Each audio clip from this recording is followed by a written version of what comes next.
আর বলবো মহারাজ, আমার জামাই যে এত চাপা ছিল আমি জানতাম না। সব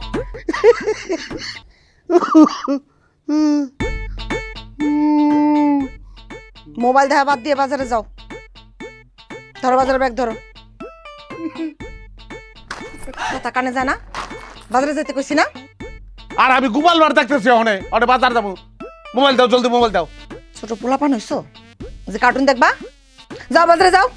দুজন মানুষের সংসার, ডেলি বাজার করুন লাগে। হ্যাঁ, এত কাউন খায় কেডা? আমার আরো 3-4টা স্বামী আছে না, তারা আইসা খায় যায়। হ্যাঁ গো, হেরা বাজার করে দিব। মোবাইল দাও। জাস্ট যে কেমন লাগতেছে না? কারেন্ট বিল দেওয়ার লাগবো, মাছ নাই মাছ আনার লাগবো, সবজি নাই সবজি আনার লাগবো। যাইতাম না বাজারে, কইছি যাবো না। পুরুষ মানুষের এক কথা, মোবাইল দে। ঠিক আছে, আজকে ঘরে রান্ধনও বন্ধ, তোমার খাওয়ানো বন্ধ। তো তুই কি মনে করছস যে খাওন না দিলে না খেয়ে মরে যাবো আমি? খারার উপরে একটা বিয়া করে লই আমু, নাকের পানি চোখের পানি এক করে কানবি তখন। মোবাইল দে, সময় থাকতে মোবাইল দে। বাজারে যাইতে কইলে বাজারে যাবা না, কিছু কইলে আর একটা বিয়া করার কথা কবা। কি মনে করছো বাংলা সিনেমা নায়িকা? হাতে পায়ে ধরে কমু যে তোমার সংসারে আমার রাইখা দাও, আমি থাকমু, যা খুশি তাই কও, তাও আমি থাকমু না তোমার সংসার। জায়গা খুদাবে, যা, টাটা পাইবে, যা, খেল খতম। এই